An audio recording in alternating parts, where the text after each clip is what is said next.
Sebenarnya di dalam dunia otomotif, sebuah produk itu bisa laris. Beberapa alasannya adalah karena merek, jenis, dan desain mobilnya. Tapi anehnya, Mobilio itu kurang diminati. Data penjualan mobil tahun 2021 dan 2020, Mobilio itu malah sudah tidak berada di sana loh. Data penjualan tahun 2022, meskipun merek Honda secara keseluruhan penjualannya itu berada di urutan ketiga, tapi Mobilio itu bahkan di 20 besar pun dia itu tidak tampak. Bahkan data dari Gaikindo mengutip dari Autofan, dalam klasmen 30 besar, Mobilio itu juga sudah tidak ada di sana. Sehingga kemudian timbul pertanyaan ya, apa Mobilio ini gara-gara saking sepinya kemudian sudah tidak dijual lagi? Nah, sementara itu Wuling Convero merek Cina pendatang baru itu ada di sana, di klasmen 30 besar tadi. Lalu kenapa sih kok Mobilio? Padahal ia adalah jenis mobil paling diminati, yaitu MPV, desainnya oke, mereknya Honda, merek Jepang, merek terkenal, terpercaya. Tapi kok orang-orang pada nggak berminat ya? Dan bagaimanakah kabar Mobilio saat ini? Lalu kedepannya strategi apa sih yang bakal Honda gunakan biar Mobilio itu kembali diterima?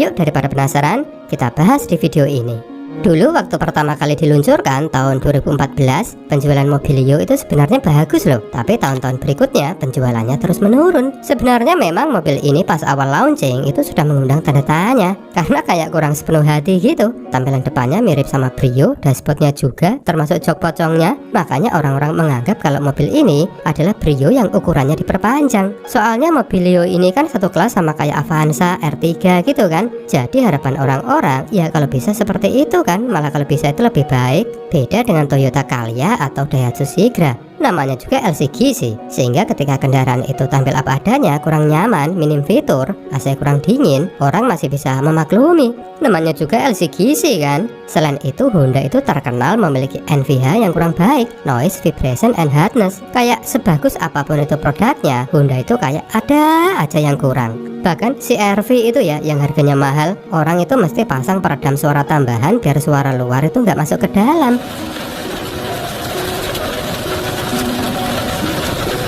Itu CR-V loh, belum lagi produk mobil di kelas bawahnya kan, contohnya BR-V ini. Video ini kabarnya itu sampai membuat penjualan BR-V itu meluntur. Ya gimana? Masa hal seperti ini tidak diperhatikan oleh pabrikan sekelas Honda?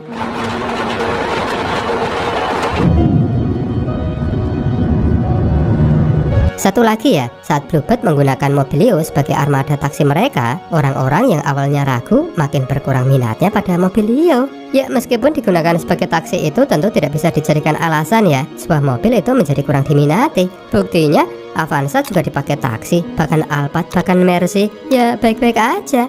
Malah di satu sisi, seharusnya mobil yang dipakai taksi itu menandakan mobilnya itu handal, irit, gak gampang rewel, serta mudah dioprek kan. By the way, ngomongin citra mobil yang digunakan sebagai taksi, ini sama sih kayak MPV, yang citranya itu kemudian agak menurun karena mobil ini juga dipakai sebagai mobil ambulan, bahkan mobil jenazah. Sebelum melanjutkan lagi, kenapa sih kok Mobilio itu sepi peminat? Ada baiknya kita sedikit membahas sejarah Honda Mobilio ya. Jadi Mobilio yang hadir di Indonesia pada tahun 2014 sebenarnya adalah generasi yang kedua. Generasi pertama dari mobil ini menurut Wikipedia, peredarannya itu hanya ada di pasar Jepang alias JDM, Japanese Domestic Market. Honda Mobilio generasi pertama pre-facelift bentuknya seperti ini. Tahun 2004 Mobilio melakukan facelift sehingga menjadi seperti ini. Ada lagi sebenarnya yaitu Mobilio Spike ya, yang dirilis tahun 2002 dengan tampilan seperti ini. Perbedaannya dengan Mobilio reguler, pilar C-nya itu 2 kali lebih lebar dan desainnya itu mengkotak secara keseluruhan. Mobil ini mengalami facelift pada tahun 2005. Mobilio dihentikan produksinya tahun 2008 ya, dan kemudian digantikan oleh Honda Freed. Yang sebenarnya ini adalah dua mobil yang berbeda sih ya. Di Indonesia sendiri, Honda Freed itu juga dipasarkan ya, dan mulai masuk tahun 2009. Dan ini adalah negara kedua setelah Jepang yang menerima produk Honda Freed. Tapi sayangnya di tahun 2014 ia dihentikan dan muncul Mobilio generasi yang kedua tadi. Saat ini Mobilio secara resmi belum dihentikan sih ya, tapi ia itu hanya dijual dalam varian tipe S manual aja, tipe yang paling murah, paling basic. Ada beberapa alasan kenapa kok yang dijual itu hanya satu tipe aja. Menurut Yusak Billy, Business Innovation and Sales and Marketing PT Honda Prospect Motor, ia mengatakan model ini Mobilio tipe S transmisi manual tetap dipertahankan produksinya karena permintaannya itu cukup besar datang dari kalangan fleet atau armada. Jadi fleet itu banyak yang dipakai buat rental atau ya taksi tadi itu ya. Selain itu kelangkaan pasokan semiconductor membuat Honda itu harus memilah prioritas produksi, yaitu ke Brio yang memang lagi laris-larisnya kan, biar calon pembeli pembeli yang berminat tidak lama waktu indahnya. Ya, secara keseluruhan sih Mobilio itu dikurangi produksinya ya karena sepi peminat ya, dan itu wajar. Semua merek tidak semua produknya itu laku semua kan. Jadi jika ada yang kemudian kurang laris, ya lebih baik fokus itu diarahkan ke produk yang penjualannya itu lebih baik. Alasan selanjutnya tentu karena pesaing ya. Mobilio itu bermain di segmen yang sama dengan Avanza, yang secara historis kualitas produk, merek terbukti bertahun-tahun lebih diminati. Di sana juga ada Suzuki R3 yang mesinnya pakai mesin K15B yang terkenal tangguh. Mesin yang sama juga dipakai di Suzuki Carry, Jimny, dan Baleno ya. Soal kenyamanan juga banyak yang bilang kalau R3 itu lebih oke. Kabin R3 itu juga lebih kedap.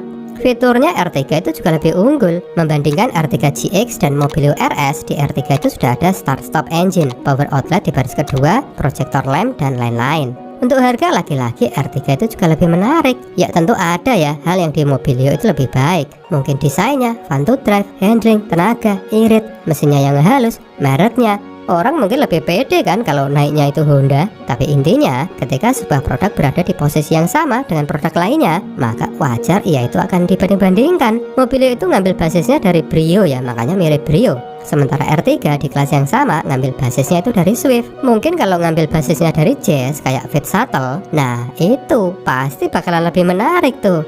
Menurut teman-teman sendiri gimana? Apakah ini lebih bagus dari Mobilio yang sekarang? Selain itu masalah desain eksterior Mobilio sih oke ya, tapi beberapa orang bilang nanggung dan kesannya kegemukan. Interiornya itu juga kurang menarik loh. Fitur tidak sebanyak pabrikan lain. Kualitas pengerjaan itu juga kurang baik, seperti bodi, dashboard, hingga sambungan bodi. Jadi kurang memenuhi ekspektasi orang-orang. Suspensinya juga beberapa orang mengatakan kalah empuk dibandingkan dengan Livina. Pesaing di kelas ini juga punya daya tawar yang lebih menarik. Alasan selanjutnya kenapa Mobilio itu kurang peminat adalah karena kepedean ya. Jadi sebenarnya publik itu sudah menunggu loh jenis mobil MPV dari Honda yang harganya itu kurang lebih sama lah kayak Avanza. Alasannya ya salah satunya karena untuk desain orang itu sudah percaya kalau Honda itu termasuk juara. Dan tahun 2014, tahun dimana Mobilio pertama kali meluncur, memang terbukti kan penjualannya itu langsung tinggi, hanya kalah dari Avanza sang pemimpin pasar yang memang sudah bertahun-tahun terbukti diminati. Tapi hanya berselang 1 tahun 2015 penjualannya menurun. Meskipun saat itu Mobilio masih menduduki 5 besar, tapi secara jumlah terjualnya Mobilio itu sudah menunjukkan tanda-tanda tidak diminati. Penjualannya drop parah. Tahun 2016 posisinya itu makin melorot di urutan ke-14, dan tahun 2017 jumlah penjualannya kembali menurun. Tahun 2018 Mobilio itu malah terlempar dari 15 besar dengan angka penjualan itu hanya 22.788 unit aja. Tahun 2019 penjualannya kembali menurun, yaitu hanya mampu terjual sebanyak 15.318 unit saja. Tahun berikutnya, tahun 2020, penjualan Mobilio kembali menurun. Malah dia itu sudah tidak ada di daftar 20 besar. Widih, kasihan sekali ya.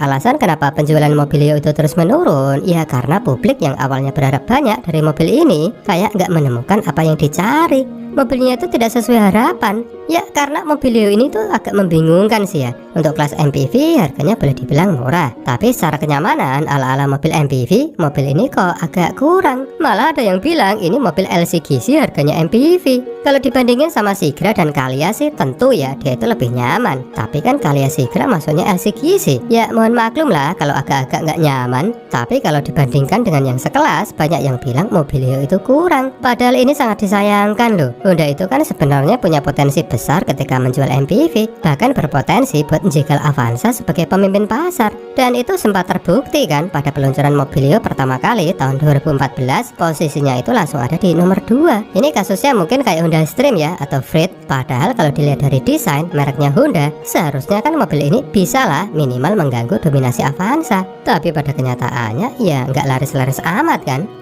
Sebenarnya kadang kita itu suka jengkel ya kalau kita punya usaha lalu muncul pesaing, bikin gak nyaman, jadi nggak bisa ngasih harga dan bikin produk seenaknya kan. Tapi kalau dilihat dari kacamata konsumen, adanya persaingan itu akan membuat produsen berlomba-lomba membuat produk terbagus pada harga yang paling masuk akal, sehingga produk yang bagus itu akan dikalahkan produk yang lebih bagus lagi. Produsen itu dituntut membuat produk yang lebih bagus dari yang lebih bagus versi sebelumnya dari produk lain. Jadi lombanya tuh menyenangkan gitu loh. Makanya kita itu sebagai konsumen akan melihat produk itu jadi makin bagus setiap waktunya dengan harga yang lebih menarik. Anyway, merek Honda tentu adalah merek yang terpandang ya. Jajaran produknya mulai dari performa mesin, tampilan mobilnya, itu benar-benar memikat hati, menggiurkan, sangat menarik. Honda itu juga selalu konsisten mengeluarkan produk-produk baru yang selalu bagus. Ya, adapun kalau ada produknya yang kalah saing, ya memang demikianlah adanya persaingan bisnis yang sehat. Produk bagus itu akan dikalahkan dengan produk yang lebih bagus. Ya, meskipun kalau belum lebih bagus ya belum bisa mengalahkan.